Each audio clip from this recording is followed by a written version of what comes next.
अभिवादन स्वीकार कीजिए ब्रजेश मिश्रा का और आप देखना शुरू कर चुके हैं द डिबेट। बहनों भाइयों, भारत अपने दो पड़ोसियों से हमेशा बहुत ही परेशान रहा है। एक हमारा कट्टर दुश्मन मुल्क पाकिस्तान और दूसरा चीन। लेकिन बहनों भाइयों, ये गठजोड़ अब बड़ा हो रहा है। जो भारत के पड़ोसी मुल्क हैं वो भारत के खिलाफ एक ट्रायंगल तैयार कर रहे हैं जिसमें चाइना, पाकिस्तान और अफगानिस्तान सम्मिलित है। ये एक समग्र चर्चा की चिंता की बात है, क्योंकि अभी चाइना ने पाकिस्तान के विदेश मंत्री और अफगानिस्तान के कार्यवाहक विदेश मंत्री को बीजिंग बुलाकर उनके साथ जो चाइना पाकिस्तान इकोनॉमिक कॉरिडोर बना हुआ है इसको वो अफगानिस्तान की तरफ भी ले जाना चाहते हैं। ये भारत के लिए बहुत ही चिंता का सबब है और इसके बारे में हमें चिंतन और इसकी रणनीति हमें तैयार करनी पड़ेगी। ऑपरेशन सिंदूर को लेकर इस देश के भीतर राजनीतिक दलों में संग्राम छिड़ा हुआ है।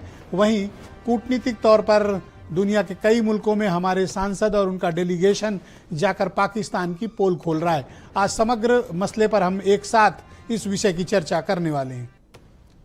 बहनों भाइयों, हमारे दो पड़ोसी, आप दोस्त बदल सकते हैं, आप कुछ भी चेंज कर सकते हैं, अगर कुछ नहीं परिवर्तन कर सकते हैं तो वो हैं पड़ोसी।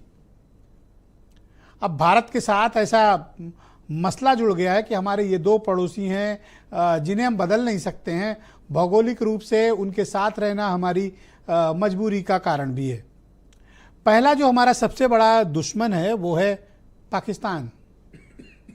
दरअसल बंटवारे के बाद से ही नफरत की बुनियाद पर, खून और हिंसा की बुनियाद पर लाशों के ढेर पर खड़ा हुआ एक मुल्क जो अपने को अलग होने के 75 साल के बाद भी आज भी आर्थिक बदहाली, बैंकरप्सी, जाहिलियत के कगार पर खड़ा हो, आतंकवाद के जहां पर आतंकवाद को एक्सपोर्ट करना एक इंडस्ट्री खड़ी हो गई हो, उस पाकिस्तान ने भारत में आतंकवाद फैलाने में और भारत में अस्थिरता फैलाने में कोई कमी बेसी नहीं छोड़ी। पाकिस्तान वो इकलौता मुल्क है जिसने भारत की राह पर हर बार अड़चन डालने की कोशिश की, लेकिन ये इस देश का सब्र है कि हमने पाकिस्तान को हर बार सबक तो सिखाया, लेकिन हमने उसे माफ़ भी किया। लेकिन यही माफ़ी बार बार उसे फिर से अवरोध उत्पन्न करने को प्रेरित भी करती है। अब जब ये सब चल ही रहा था पाकिस्तान के साथ हमारा, तो हमारे पड़ोसी मुल्कों को में जो चल रहा है वो ज़्यादा ख़तरनाक है। मैं खतरनाक वर्ड का इस्तेमाल करूंगा क्योंकि हमारे खिलाफ एक अलायंस बन रहा है और इस अलायंस में जो नेतृत्व करता है वो है चीन। बीजिंग जिस तरह की बदमाशियों पर आमादा है, बीजिंग में जिस तरह के भारत विरोधी गतिविधियों को अंजाम दिया जा रहा है और बीजिंग में जिस तरह से भारत के खिलाफ एक ट्रायंगल तैयार किया जा रहा है, हमें वक्त रहते इस नासूर को समझने की आवश्यकता है, इसको काउंटर करने की आवश्यकता है और इसको दृढ़ इच्छा शक्ति के साथ रोकने की भी आवश्यकता है। आपको जानकर हैरानी होगी लेकिन यह सच है। ऑपरेशन सिंदूर के सीज फायर के बाद पाकिस्तान का विदेश मंत्री बीजिंग पहुंचा। बीजिंग में अफगानिस्तान के भी कार्यवाहक विदेश मंत्री को बुलाया गया और चाइना का विदेश मंत्री ने बैठकर तीनों के साथ चर्चा की और अफगानिस्तान को यह समझाने मनाने के लिए कोशिश की गई कि अफगानिस्तान भी उनको चाइना पाकिस्तान इकोनॉमिक कॉरिडोर, जिसे हम सी पैक के नाम से जानते हैं, उसको अफगानिस्तान को भी उसमें सम्मिलित किया जाए। बहनों भाइयों, अगर ये चाइना पाकिस्तान अफगानिस्तान कॉरिडोर बनता है तो हॉट वाटर तक, अरब सागर तक चीन की सीधी पहुंच होगी।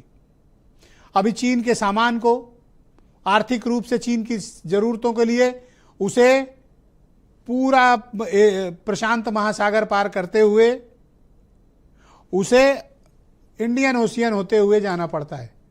लेकिन अगर चाइना सीधे अफगानिस्तान पाकिस्तान से कनेक्ट होते हुए सीधे हॉट वाटर तक पहुंचता है तो उसे प्रशांत महासागर और इंडियन ओशियन पर जाने की आवश्यकता नहीं होगी। वो सीधे स्विस कनाल से निकालते हुए अपना सामान यूरोप तक भी ले जाएगा। मिडिल ईस्ट तक उसकी पहुंच कुछ घंटों में ही हो जाएगी। बहनों भाइयों, ये आर्थिक गलियारा जो बनकर लगभग तैयार है उसमें अफगानिस्तान सम्मिलित नहीं है, लेकिन अब अफगानिस्तान को भी जोड़ने की कोशिश हो रही है।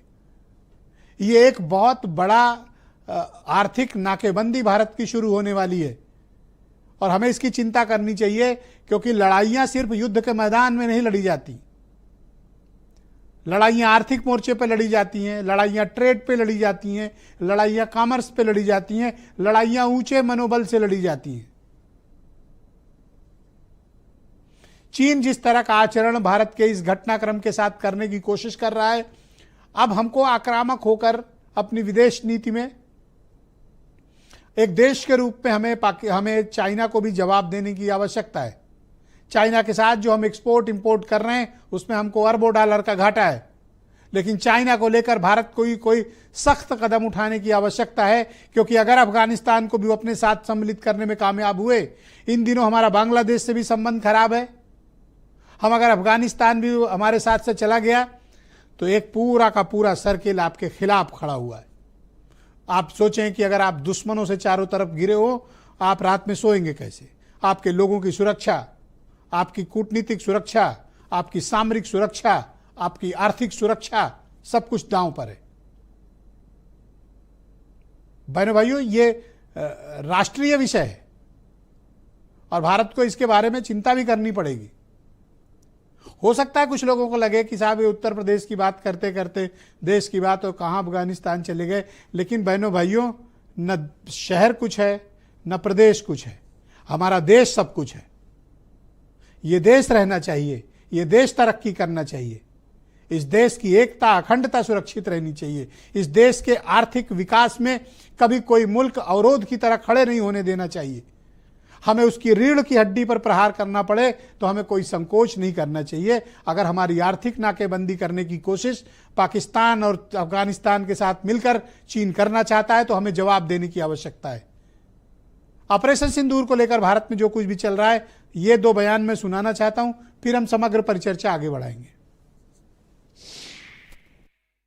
पाकिस्तान के द्वारा स्पॉन्सर्ड टेररिज्म भारत के अंदर हो रहा है, क्योंकि जब पाकिस्तान के टेरर के अड्डों पर हमला किया, जवाब पाकिस्तान की सेना ने दिया।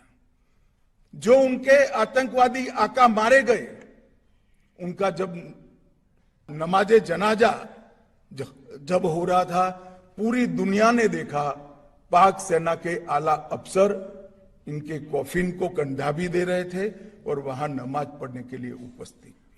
पहलगाम में जिन बहनों के माथे के सिंदूर उजाड़े गए, उनके घर में अभी भी मातम है। सर्वदलीय बैठक में आपकी सरकार ने कहा कि ऑपरेशन सिंदूर जारी है।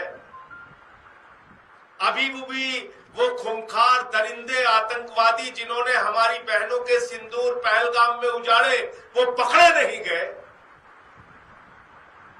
और आप लाइट कैमरा एक्शन रैली में सभा सिंदूर के सौदागर बन गए। बहनों भाइयों, आज की इस परिचर्चा को हम आगे बढ़ाएंगे। हीरो वाजपेयी उत्तर प्रदेश में भारतीय जनता पार्टी के प्रवक्ता हैं, सुनील साजन समाजवादी पार्टी से हैं, मनीष सिंघवी कांग्रेस कमेटी के प्रवक्ता और देश के जाने माने फॉर्मर डिप्लोमेट सुरेश गोयल साहब मेरे साथ मौजूद हैं, रक्षा विशेषज्ञ पीके सहगल साहब मेरे साथ मौजूद हैं। थोड़ी देर में major general retired SK Singh साहब भी हमें इस परिचर्चा में सम्मिलित होंगे और वीरेंद्र सिंह जी हमारे स्टेट हेड। शुक्रिया, धन्यवाद आप सभी का। हीरो वाजपेयी जी, कार्यक्रम की शुरुआत में आपसे करना चाहता हूँ। आप रूलिंग पार्टी, आप ये जवाब दीजिए कि हमारे खिलाफ एक ट्रायंगल